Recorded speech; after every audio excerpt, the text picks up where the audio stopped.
Donc on va mettre la petite protection au niveau du nez. Cet homme s'apprête à vivre sa toute première séance de cryothérapie corps entier, une expérience médicale sous surveillance constante. Une fois que vous avez franchi la porte et bien fermé la porte, vous êtes donc dans la salle de thérapie à moins 110 degrés. Dans cette salle-là, je vais vous indiquer le temps qui passe. 3 minutes et pas une de plus, car à moins 110 degrés, le temps peut parfois sembler long, très long ou pas.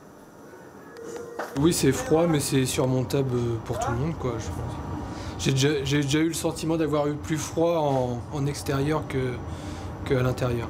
Et le froid ici, il est salvateur. Bref, mais intense, son effet sur un corps malade ou en souffrance est désormais reconnu par le corps médical. Une thérapie entièrement naturelle qui agit de l'intérieur, presque sans effort apparent. On va activer les capteurs du froid, tout simplement, pour que ces capteurs envoient une information nerveuse à l'hypothalamus qui, en récompense, on va dire en quelque sorte, à l'effort fourni à s'exposer au froid, va produire des hormones anti-inflammatoires, des hormones antidouleurs, de la sérotonine, de la dopamine.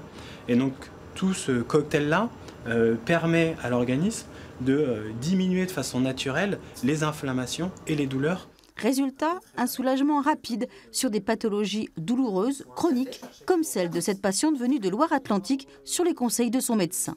J'ai une spondylarthrite ankylosante et une fibromyalgie. Ça m'apporte 80% de douleur en moins, pas de prise de médicaments, ou pratiquement plus de prise de médicaments. Un confort personnel incroyable. Et on est dans le soin, et ça c'est hyper important. Après, ce qui est compliqué, c'est qu'il n'y a pas de soins pris en charge du tout par le système normal. Ça c'est très compliqué et financièrement c'est lourd. Comptez en effet 350 € les 10 séances et une hypertension artérielle non stabilisée comme contre-indication majeure, le prix à payer pour s'offrir une des recettes jusqu'ici réservées aux grands sportifs.